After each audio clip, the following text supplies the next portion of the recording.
Emma Parker and Daniel Parker never imagined their quiet town could harbor such darkness, yet one summer night would shatter their lives forever, awakening a fury no one in Clearwood would ever forget. Clearwood was the kind of town people only read about in magazines that praised the safest places to raise a family. It sat in the valley between rolling hills, with one main street lined by diners, a post office, and a single grocery store. Everyone waved when they passed each other on the road.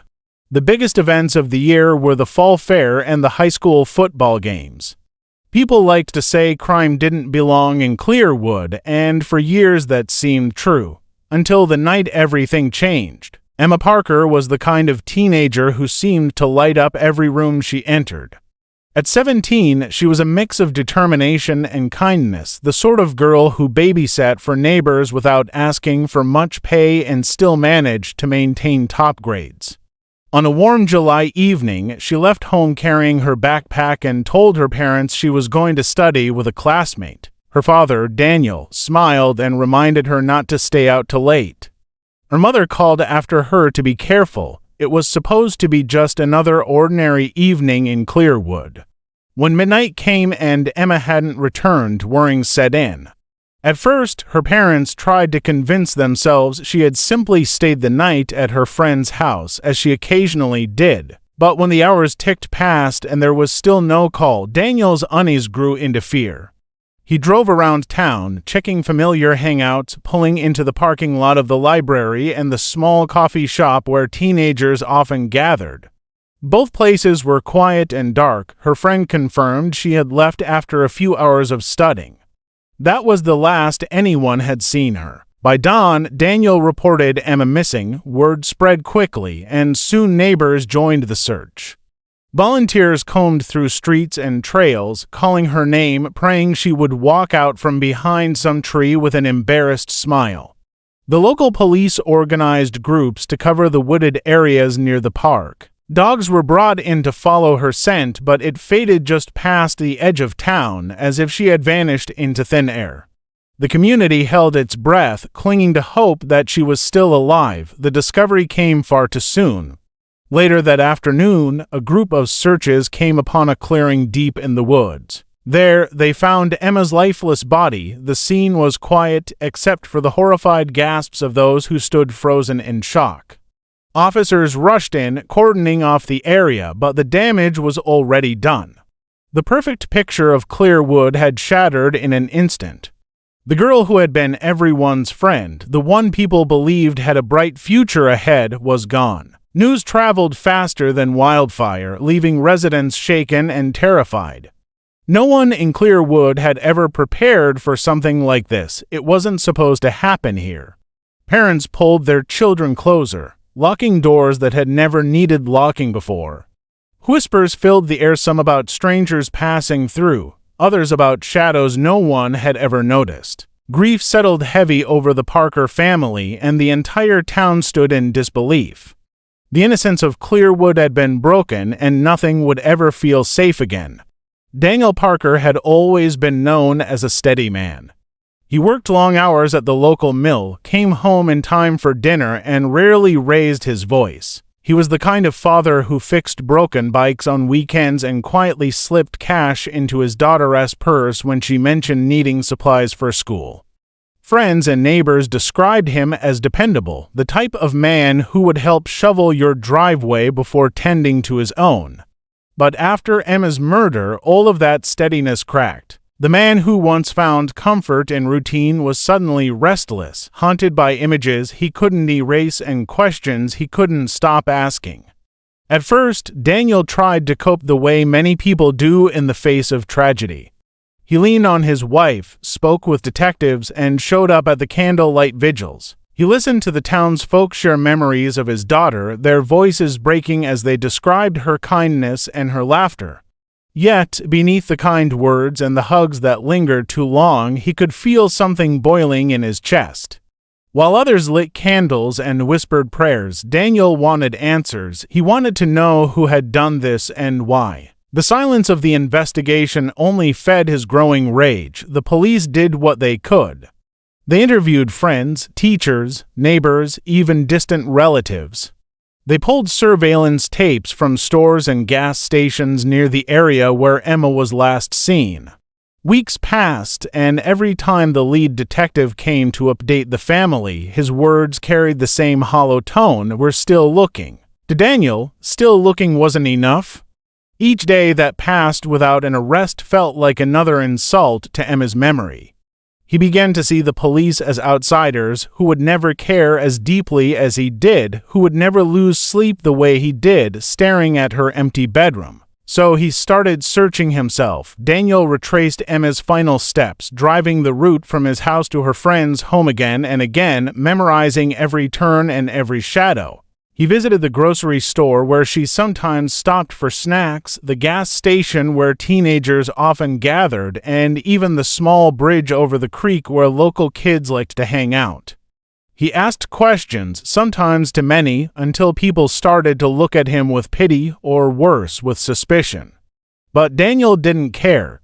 He was determined to keep looking where the police weren't. His wife worried about him. Neighbors whispered about how thin he was becoming, how the lines on his face seemed to deepen by the week.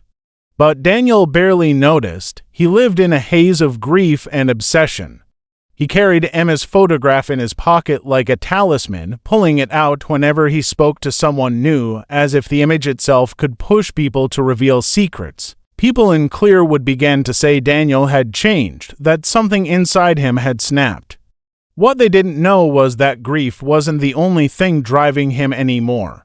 Fury had taken root, and it was growing stronger with each unanswered question. Weeks passed, and the town of Clearwood was slowly settling into a tense, uneasy rhythm. The shock of Emma's murder still lingered in every corner, from the empty swing sets of the park to the quiet classrooms at school. Daniel Parker, however, could not settle. Every lead the police mentioned seemed to fizzle, every tip turned cold. He began to feel that something critical had been overlooked, something right under their noses. Then, one morning, a breakthrough came in an unexpected place. Emma's phone, missing since the night she disappeared, was discovered behind the old church near the town square. The building was rarely used, a relic of the past with chipped paint and overgrown bushes surrounding it. Someone had found the phone while trimming the weeds, and it had been turned over to the police. Daniel's heart pounded when he heard the news. The phone held a promise of answers, the possibility of unraveling the mystery that had consumed his life.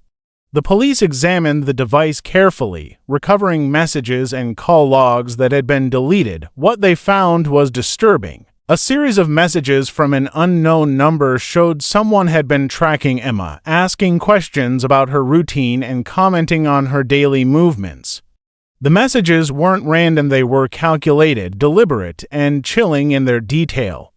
Whoever had sent them had been watching her closely for weeks, maybe months. For the first time, the idea that a stranger had committed the crime seemed less likely. The messages suggested familiarity, a comfort with the town's routines that only a local could have. Names of friends, places she frequented, even the route she often took from school were mentioned. The handwriting of digital footprints painted a portrait of someone close enough to blend into the fabric of Clearwood, someone Emma would not immediately suspect. The implications hit the town like a thunderclap. People began to glance nervously at neighbors they had known for years, questioning what they truly knew about their friends and acquaintances. For Daniel, the discovery was both terrifying and clarifying. It confirmed the fear that had been gnawing at him. This was not a random tragedy, but a calculated act by someone who understood his daughter's life intimately. Each message he read, each detail of her movements spelled out in text, intensified the anger he already carried. The police urged caution, warning that jumping to conclusions could compromise the investigation. But Daniel's grief and fury were sharper than caution. He felt an urgency the investigators couldn't match. He now knew the enemy was near, watching, and hiding in plain sight. The revelation also sent ripples of suspicion through Clearwood. People whispered in grocery aisles and at the gas station, trading uneasy glances and rumors. The story of Emma's death was no longer about an outsider, an unfortunate accident in a quiet town. It was about betrayal, secrecy, and someone the community had trusted. Daniel's search, which had already consumed him, now had a new focus: unmask the person who had invaded his daughter's life and shattered the fragile safety of their town. When Daniel Parker learned the identity of the person behind the messages, the world he had known collapsed further. It wasn't a stranger, not some shadowy figure passing through Clearwood. It was someone he had trusted, someone who had been part of the community for years. The realization hit him with a force so sharp it left him momentarily frozen. The same person who had waved at him in the grocery store, exchanged polite conversation at town meetings, and laughed at neighborhood barbecues had been hiding a darkness no one could have imagined. Daniel's grief, already raw, transformed into a deep, burning rage. The thought of the betrayal gnawed at him relentlessly. Every memory of casual encounters, every handshake and friendly smile became tainted with suspicion. How many times had this person crossed paths with Emma without raising alarm? How many warning signs had the town ignored? Daniel couldn't stop asking these questions, and the more he thought about it, the more the anger inside him grew. He felt the world had been unjustly kind to the wrong people while punishing his family with unimaginable loss. The quiet, dependable father that everyone had known was slipping away, replaced by someone singularly focused on confronting the darkness that had touched his daughter. The town itself began to notice the change in Daniel. He moved with purpose, walking the streets during the day and inspecting shadows at night. Neighbors reported seeing him at the edge of the woods, staring into the trees for hours, or watching people in the town square with a vigilance that bordered on obsession. He asked questions of friends, co-workers, and even strangers, piecing together fragments of information like a detective on a mission. Some were impressed by his determination, others were uneasy, afraid of what might happen if the quiet man they had once trusted lost control entirely. Daniel had become a storm quietly brewing, a force that no one dared challenge. As the investigation progressed, Daniel's fury became intertwined with his desire for justice. He followed every lead, cross-referenced every statement, and spent long nights reviewing evidence. Each new detail confirmed what he had feared. This was not an impulsive act, not a mistake or a moment of poor judgment. It had been planned, calculated, and executed with chilling precision. The sense of betrayal deepened with every discovery. This person had not just taken Emma from him, they had done so while hiding behind the mask of normalcy, deceiving everyone around them. The idea of a world where such evil could exist undetected was unbearable. Daniel's anger reached its peak when he finally confronted the reality of the legal process. The police and the courts moved at a pace that felt agonizingly slow, their methods constrained by procedure and protocol.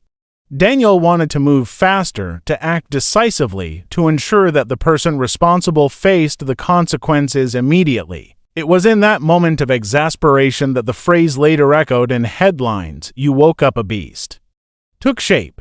It wasn't just a declaration of rage, it was an admission of transformation. The quiet, composed father was gone, replaced by a man who had been driven to the edge by grief, betrayal, and the unrelenting desire for justice. The trial of the man accused of Emma Parker's murder gripped the entire town of Clearwood.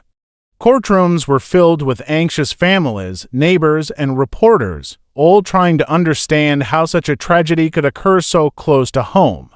Daniel Parker attended every session, his eyes fixed on the accused, searching for any hint of remorse or humanity. The proceedings revealed details that had been hidden from the public, pieces of a life that no one had suspected contained such darkness.